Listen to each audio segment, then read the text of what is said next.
Hello friends, good morning. നമ്മുടെ Kerala TV സീരിയലിലേക്ക് എല്ലാവർക്കും സ്വാഗതം. അങ്ങനെ നമ്മുടെ വേദ രാവിലെ എഴുന്നേറ്റു. പതുക്കെ എഴുന്നേറ്റ് നമ്മുടെ വിക്രത്തെ ഒന്ന് നോക്കിയപ്പോൾ വിക്രം നല്ല മയക്കത്തിലാണ്. എഴുന്നേറ്റ് പോയി മുഖമൊക്കെ കഴുകി പതുക്കെ ഡോറൊക്കെ തുറന്ന്, വിക്രം എഴുന്നേക്കരുതല്ലോ, അതുകൊണ്ട് പതുക്കെ ഇങ്ങനെ എന്നിട്ട് പുറത്തേക്ക് ഇറങ്ങി വരിക താഴേക്ക്. അപ്പോൾ അതേ നമ്മുടെ ചേട്ടൻ അവിടെ ഇരിപ്പുണ്ട്. ചേട്ടൻ പത്രമൊക്കെ വായിച്ച് ഇങ്ങനെ ഇരിക്കുവാണ്, കഥ അറിയാതെ പൊട്ടൻ. അപ്പോൾ ഒരു കൂസലും ഇല്ലാതെ നമ്മുടെ വേദ വന്ന് ഇയാളുടെ മുന്നിൽ അങ്ങ് ഇരുന്നു. അപ്പോൾ വേദയാണെങ്കിൽ അവിടെ വന്നു കഴിഞ്ഞപ്പോൾ നിനക്ക് ചായ എടുക്കട്ടെ എന്ന് ചോദിച്ചു. ഞാൻ ചായ കുടിച്ചെന്ന് പറഞ്ഞു. അതെന്തിനാ എപ്പോഴും ചായ കുടിച്ചു? എവിടെ വെച്ച് ചായ കുടിച്ചു? അമ്മ ഒന്ന് ചോദിക്കുക. അപ്പോൾ ഞാൻ മുറിയിൽ വെച്ച് കുടിച്ചു. മുറിയിൽ വെച്ചോ?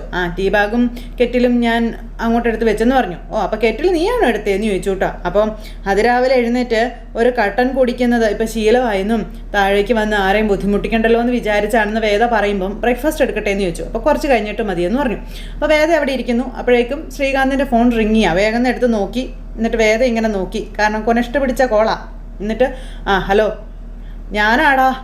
മനസ്സിലായി. നീ ഒരു വാർത്ത അറിഞ്ഞോടാന്ന് ചോദിക്കുമ്പോൾ എന്താ അച്ഛാ, എന്താ കാര്യം എന്ന് ചോദിച്ചു. അമ്മായച്ചനെ വിളിച്ചതേ. അപ്പം നമ്മുടെ ഇൻസ്പെക്ടർ സാബു ആശുപത്രിയിലാണെന്ന് പറഞ്ഞു. ആണോ?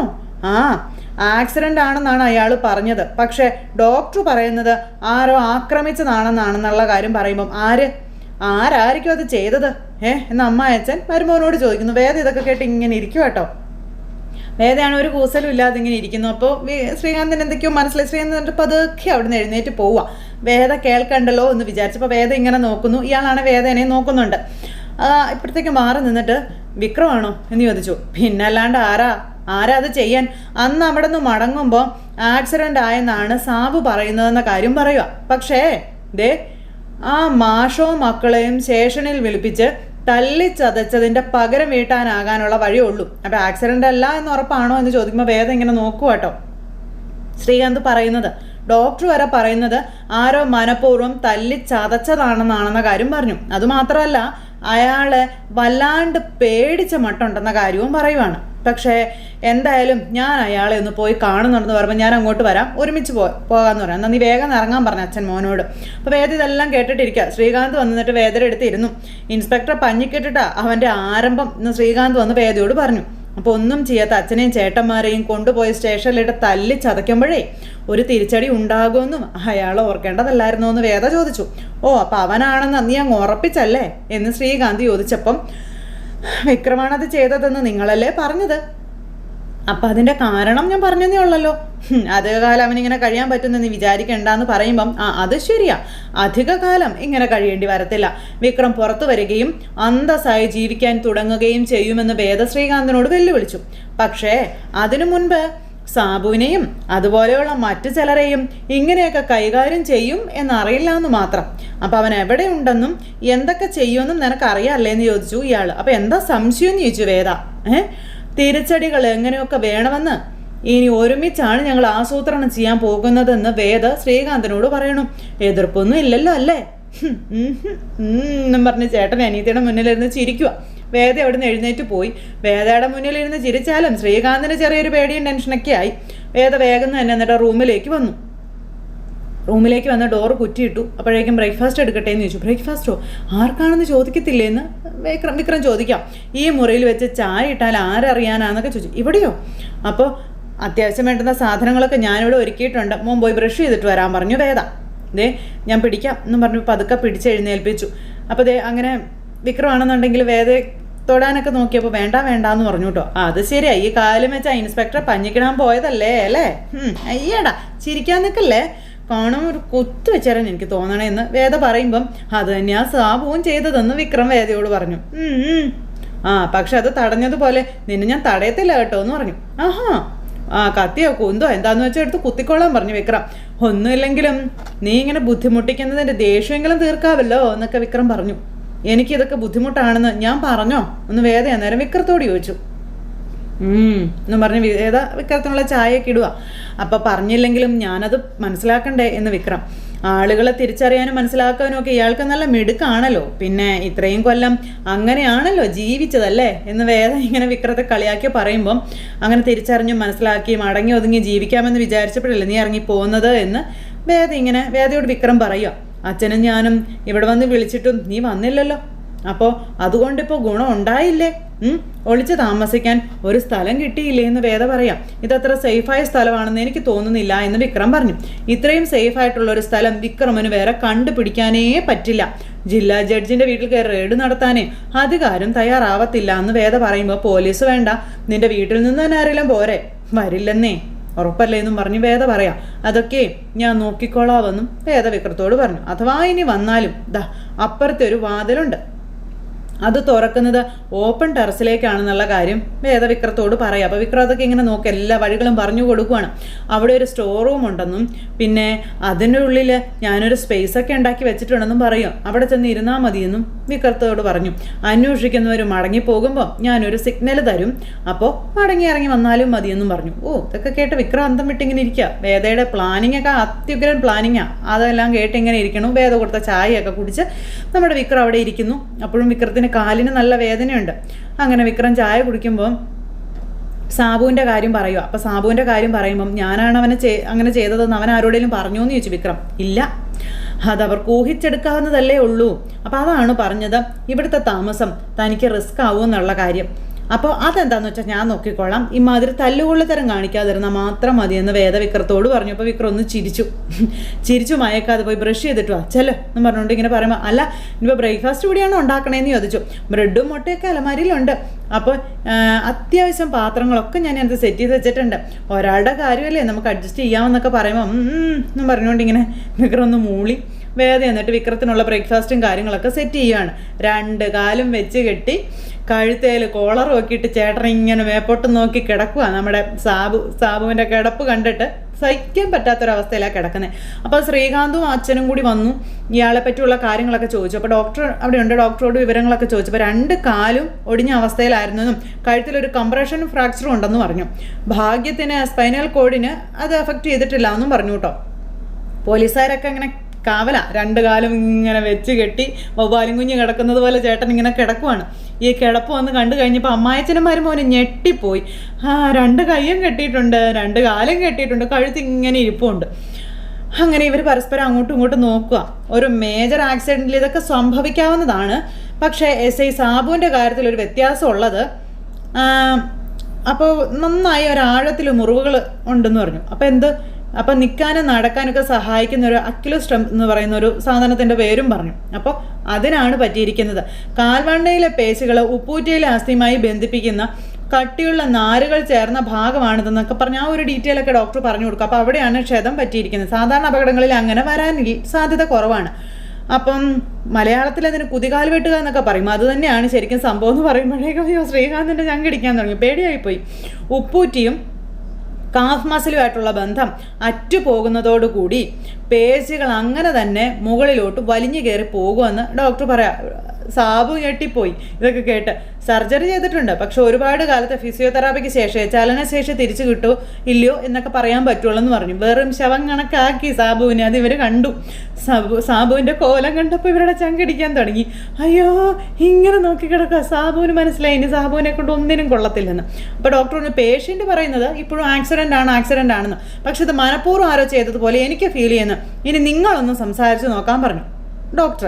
ശരിയെന്ന് പറഞ്ഞു. സംസാരിക്കാൻ എങ്ങനെയാ, ഇപ്പം കുഴപ്പമൊന്നുമില്ല, പെയിൻ കില്ലേഴ്സിൻ്റെയും മറ്റു മരുന്നുകളുടെയൊക്കെ ചെറിയ സഡേഷനും കാര്യങ്ങളൊക്കെ ഉണ്ടാവും, അത്രേ ഉള്ളൂ എന്ന് ഡോക്ടർ പറഞ്ഞിട്ട് ഡോക്ടർ അങ്ങ് പോയി. അത് കഴിഞ്ഞപ്പോഴത്തേക്ക് ഇവർ മാറി ചോദിക്കുക. അപ്പം ആരാ സാബുവിനെ ആക്രമിച്ചതെന്നൊക്കെ ഇങ്ങനെ ചോദിക്കുക. സാബു മിണ്ടുന്നില്ല, ഇങ്ങനെ കിടക്കുക. അപ്പം പേടിക്കാൻ പറ സാബു എന്നും പറഞ്ഞുകൊണ്ട് ഈ പോലീസുകാരൻ പറയാം. അപ്പം നല്ല ഇരുട്ടായിരുന്നെന്നും പിന്നെ ഉള്ളിൽ മദ്യം ഉണ്ടായിരുന്നത് കൊണ്ട് ശ്രദ്ധിച്ചില്ല എന്നും ഇയാൾ പറയുക.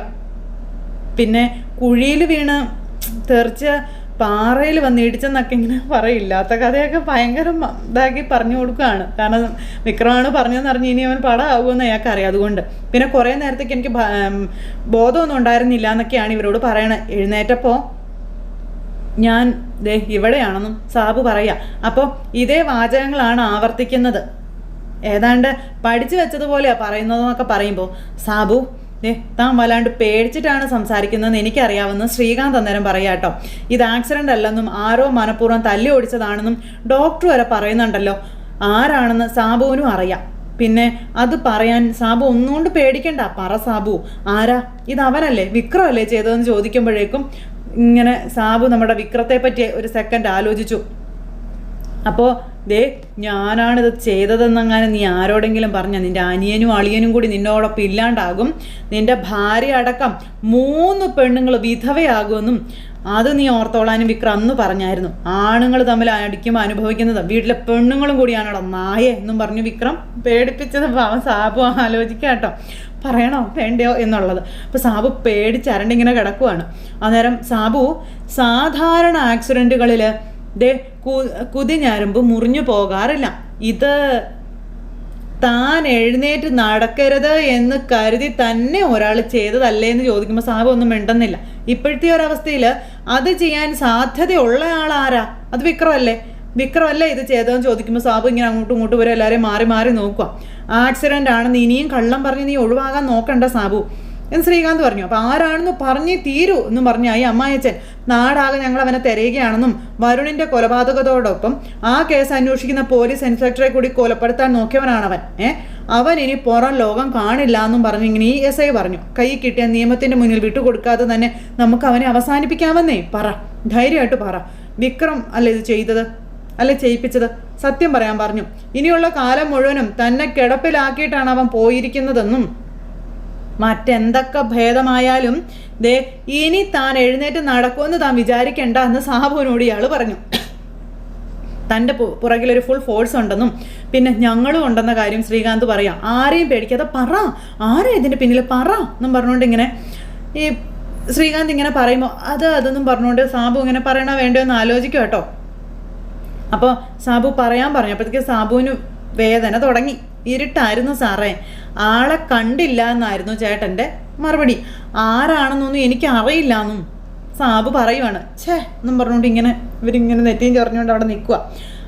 ഇനി ചോദിച്ചിട്ട് കാര്യമൊന്നുമില്ല, വാ പോകാം എന്നും പറഞ്ഞുകൊണ്ട് SI അവിടെ നിന്ന് അങ്ങോട്ടേക്ക് പോകണു, മറ്റവരെയും കൂട്ടിക്കൊണ്ട്. സാബു ആണെങ്കിൽ ഇങ്ങനെ കിടക്കുക. അപ്പോൾ നമ്മൾ ഇങ്ങനെ ചോദിച്ചിട്ടാണ് ഇനി പറയാത്ത. ഒരു പക്ഷെ ബലമായി ചോദിച്ചിരുന്നെങ്കിൽ പറയായിരുന്നില്ലേ എന്ന് ശ്രീകാന്ത് പുറത്തിറങ്ങി വന്ന പോലീസുകാരനോട് ചോദിക്കുമ്പോൾ അയാളിനി ഒരു അക്ഷരം വിട്ടു പറയത്തില്ല എന്ന് അമ്മായച്ചൻ മരുമോനോട് പറയണം. നമുക്ക് പരിചയമുള്ള സാബു അല്ല ആ മുറിയിൽ കിടക്കണത്, അവൻ അയാളെ മറ്റൊരാളാക്കി മാറ്റിയിരിക്കുകയാണെന്ന് പറയുമ്പോൾ ഇനി ഒരിക്കലും അയാൾ ഫോഴ്സിലേക്ക് തിരിച്ച് കയറരുത് എന്ന് കരുതിക്കൂട്ടി തന്നെ ചെയ്തതാണെന്ന് പോലീസുകാരനും പറഞ്ഞു. അതുകൊണ്ടാണ് ഇനി ഇത് വേറെ ആരും ചെയ്യില്ല, വിക്രം തന്നെയാണെന്ന് ഉറപ്പിക്കാനുള്ള കാരണമായിട്ട് ഞാൻ പറയുന്നത് അവൻ്റെ അച്ഛനെയും ചേട്ടന്മാരെ സ്റ്റേഷനിൽ കയറ്റി പെരുമാറിയതിനുള്ള പ്രതികാരമാണിതെന്ന് പറയുമ്പോൾ ഒരു തരം ഗറില്ല യുദ്ധം, മറഞ്ഞിരുന്ന ആളെ വീഴ്ത്തുന്ന തന്ത്രം എന്നൊക്കെ പറഞ്ഞുകൊണ്ട് ഇയാളിങ്ങനെ പറയുക. അപ്പോൾ നാളെ അത് ആർക്കെതിരെയും ആകാമെന്ന് പറയുമ്പോൾ ശ്രീകാന്തിന് ഒരു പേടി. അപ്പോൾ സാറിന് പേടിയുണ്ടോ എന്ന് ചോദിച്ചപ്പോൾ ഉണ്ടെന്ന് പറഞ്ഞു. കാര്യം പറയാമല്ലോ, ഒറ്റയ്ക്ക് നേരിടാൻ എനിക്ക് പേടിയുണ്ട് കേട്ടോ എന്ന് ശ്രീകാന്തും അങ്ങ് പറഞ്ഞു. വിക്രത്തിൻ്റെ കാര്യം ഓർത്തിട്ട് എല്ലാം കിളിയില വിറയ്ക്കാൻ തുടങ്ങി. ഇമാതിരി ചെയ്തു എല്ലാം കിട്ടിയാൽ പിന്നെ ഈ ജന്മത്തെ എഴുന്നേറ്റ് നിൽക്കാൻ പറ്റത്തില്ല എന്നൊക്കെ ഇങ്ങനെ ഈ ശ്രീകാന്ത് പറഞ്ഞു. അപ്പം എന്നാൽ പിന്നെ സുഖമായില്ലടോ, ഇപ്പോൾ ഈ എടുക്കുന്ന കഷ്ടപ്പാടുകളൊന്നും വേണ്ടല്ലോ, വെറുതെ വീട്ടിൽ കിടക്കുക, സമയാസമയത്ത് ഭക്ഷണം കഴിക്കുക, പിന്നെ വിശ്രമ ജീവിതം എന്താ കുഴപ്പമെന്നൊക്കെ ചോദിച്ചുകൊണ്ട് അമ്മായച്ചൻ കളിയാക്കും അവിടെ നിന്ന്. അയാൾ രണ്ടും കൽപ്പിച്ച് തന്നെയാണ്. അകത്ത് പേടിച്ച് വിറച്ച് കിടക്കുന്നവനെ പോലെ കിടക്കാനായിരുന്നെങ്കിൽ ഇതിനൊന്നും ഇറങ്ങി പുറപ്പെടേണ്ട കാര്യം ഉണ്ടായിരുന്നോ എന്ന് അമ്മായച്ചൻ മരുമോനോട് ചോദിക്കുക.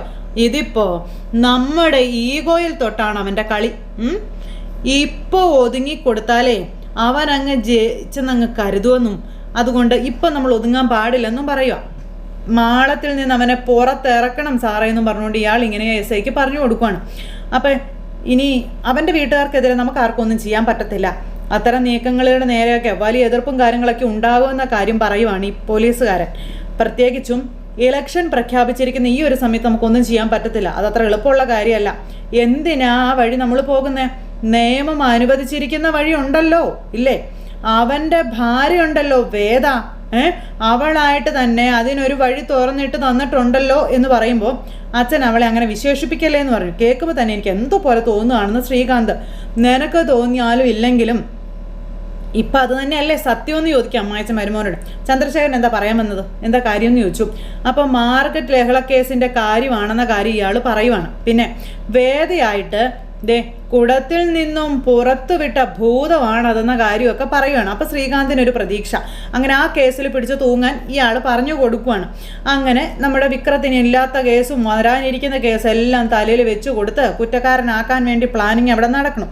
അതേ സമയത്ത് പിന്നെ വിക്രത്തിൻ്റെ വീട്ടിൽ നമ്മുടെ വിശ്വനാണെങ്കിൽ സാധനങ്ങളെല്ലാം കൊണ്ട് വിറ്റിട്ട് തിരിച്ച് വീട്ടിലേക്ക് വരുന്നു. അപ്പോൾ എല്ലാവരും ഓടി ചെന്നു ബാഗൊക്കെ എടുത്ത് വെക്കാനും ഒക്കെ ആയിട്ട്. അപ്പോൾ അമ്മ ചെന്നപ്പം വേണ്ട അമ്മ അതൊന്നും എടുക്കണ്ടെന്ന് പറഞ്ഞു. അപ്പോൾ നന്ദിനി ഓടി വന്നിട്ട് പറഞ്ഞു ഞാൻ എടുത്തോളാം വിശ്വേട്ടാ, വിശ്വേട്ടൻ നിങ്ങൾ മാറി നിൽക്കാൻ പറഞ്ഞു. അപ്പോൾ വേണ്ട നന്ദിനി, അതൊക്കെ ഞാൻ ചെയ്തോളാമെന്ന് പറഞ്ഞു. ശ്രീജയും വന്നു, അച്ഛനും അങ്ങോട്ടേക്ക് വന്നു. നീ ഇപ്പോൾ ഒരു പണി ചെയ്യല്ലേ, അത് തീർക്ക്, ഇത് ഇവളെടുത്ത് വെച്ചോളൂ എന്ന് അമ്മ പറയുമ്പോൾ നന്ദിനി എന്ന് പറഞ്ഞുകൊണ്ട് ഇങ്ങനെ അവിടെ നിൽക്കുക. കാരണം അത് എടുത്ത് വെക്കണം, ചുമ്മാ ഒരു ഭംഗി വാക്ക് പറഞ്ഞതായിരുന്നു. പക്ഷെ അമ്മ പണി കൊടുക്കുമെന്ന് നന്ദിനി ഒട്ടും വിചാരിച്ചില്ല. അങ്ങനെ ബാഗൊക്കെ കൊണ്ടുവന്ന് അവിടെ കൊണ്ടുവയ്ക്കുന്നു. ആ സമയത്ത് നമ്മുടെ അച്ഛൻ ഇവർക്ക് ഉപദേശങ്ങളായിട്ട് ഓരോന്ന് പറഞ്ഞു കൊടുക്കുകയാണ്. അപ്പോൾ അതെ, ഈ വീട്ടിലേക്ക് പ്രശ്നത്തിന് ആരെങ്കിലും വന്നു കഴിഞ്ഞിട്ടുണ്ടെങ്കിൽ നമ്മൾ കരുത്തായിട്ട് തന്നെ നിൽക്കണമെന്നും അതുപോലെ തന്നെ നമ്മുടെ കമ്പനിക്ക് നേരെ ആരെങ്കിലും അതിക്രമം നടത്തിയാൽ ഇത് വീഡിയോ എടുത്ത് പ്രചരിപ്പിക്കുമെന്നും ഉള്ള കാര്യം പറയണം. ഇലക്ഷൻ അടുക്കുന്നത് കൊണ്ടേ കൂടുതൽ വിളച്ചിലിന് ഇനി മുതിരുമെന്ന് തോന്നണില്ല എന്നൊക്കെ ഇങ്ങനെ അച്ഛൻ ഇവരോട് പറയുക കേട്ടോ. അപ്പോൾ അതൊക്കെ കേട്ട് ഇവരിങ്ങനെ ശരിയാണ് എന്നുള്ളൊരു രീതിയിൽ ഇങ്ങനെ നിൽക്കുന്നു. വിക്രം ഒരിക്കൽ നിൻ്റെ അമ്മയോട് പറഞ്ഞൊരു കാര്യമുണ്ട്, നിനക്ക് അറിയുമെന്ന് ചോദിച്ചു. എതിർക്കാൻ തയ്യാറല്ല എന്ന് കണ്ട് തുടർച്ചയായി ഏറ്റുമുട്ടിക്കൊണ്ടേയിരിക്കും അല്ലെങ്കിൽ ഉപദ്രവിച്ചുകൊണ്ടേയിരിക്കുമെന്ന്. സ്വന്തം രക്ഷയ്ക്കാണത്രേ അവൻ പലപ്പോഴും പ്രതിരോധിച്ചിട്ടുള്ളത്. അന്ന് അത് ഞാൻ മുഖവിലേക്ക് എടുത്തിട്ടുണ്ടായിരുന്നില്ല. പക്ഷേ ചിലതരം ആൾക്കാരുടെ അടുത്ത് അങ്ങനെ പെരുമാറാൻ പറ്റുള്ളൂ എന്ന് തന്നെ എനിക്ക് മനസ്സിലായി. എനിക്കങ്ങനെ തോന്നുന്നുണ്ടെന്ന് പറയുമ്പം അച്ഛനിപ്പോൾ വിക്രത്തിൻ്റെ തല്ലുകൊള്ളിത്തരത്തെയും സപ്പോർട്ട് ചെയ്ത് തുടങ്ങിയോന്ന് വിശ്വം ചോദിച്ചു. അങ്ങനെയൊന്നും അല്ലടാ, അത് അവനുണ്ടാക്കിയ ആ ഒരു വഴക്കുകൾക്കും പ്രശ്നങ്ങൾക്കും ഒക്കെ അവൻ മനഃപൂർവ്വം ഉണ്ടാക്കുന്നതാണ് എന്ന് വിശ്വസിക്കാനായിരുന്നു എനിക്കിഷ്ടം. അപ്പോൾ നന്ദിനിക്ക് പുച്ഛ എന്ന് പറഞ്ഞുകൊണ്ട് ഇങ്ങനെ നിൽക്കുക. നാട്ടുകാരിൽ പലരും അവനെപ്പറ്റി നല്ലത് പറയുമ്പോഴും എൻ്റെ മനസ്സിൽ അവൻ്റെ പ്രതിച്ഛായ ആയിരുന്നില്ലല്ലോ. അതിൻ്റെ മറവിൽ മറ്റൊരാളെന്നെ കാലങ്ങളായി വഞ്ചിച്ചുകൊണ്ടിരിക്കുകയായിരുന്നു എന്നറിയാൻ ഒരുപാട് വൈകിപ്പോയില്ലേ എന്ന് അച്ഛൻ പറയുമ്പോൾ അവിടെ നന്ദിനിയുടെ പുച്ഛാക്കി അങ്ങ് മാറി തലയങ്ങ് കുനിഞ്ഞു. അപ്പോൾ അത് പോട്ടെ മാഷത്ക്ക് കഴിഞ്ഞു പോയ കാര്യങ്ങളല്ലേ, ഇനി അതിനെപ്പറ്റി പറയുന്നത് എന്താ, അത് മനസ്സിലിട്ട് കുഴച്ചിട്ട് എന്താ കാര്യമെന്ന് അമ്മ അന്നേരം ചോദിച്ചു. പിന്നെ നാട്ടുകാർക്കിടയിൽ മറ്റൊരു സംസാരം ഉണ്ടെന്ന് വിശ്വം പറയുക. എന്താണെന്ന് ഇവർ ആകാംക്ഷയോടെ ഇങ്ങനെ കേൾക്കാനായിട്ടുള്ള ഒരു ഇതിലിങ്ങനെ നിൽക്കുന്നു. ആ ഇൻസ്പെക്ടർ സാബുല്ലേ, അയാൾ ഇന്നലെ രാത്രി ആരോ മാരകമായി അടിച്ച് ഉപദ്രവിച്ചെന്നാണ് പറഞ്ഞത്. എന്ന് പറഞ്ഞുകൊണ്ട് ഇങ്ങനെ നോക്കുക കേട്ടോ. ആരോ എന്ന് വെച്ചാൽ അത് ചെയ്തത് വിക്രമാണെന്നാണ് നാട്ടുകാർ പറയുന്നതെന്നുള്ള കാര്യം വിശ്വം പറയുമ്പോൾ ഇവരെല്ലാവരും സ്തംഭിച്ചിങ്ങനെ നോക്കി നിൽക്കുക കേട്ടോ. അപ്പം അങ്ങനെ ഒരു സിറ്റുവേഷൻ കാണിച്ചുകൊണ്ട് ഇന്നത്തെ നമ്മുടെ കഥ അവസാനിച്ചു. അപ്പോൾ എല്ലാവർക്കും ടാറ്റാ.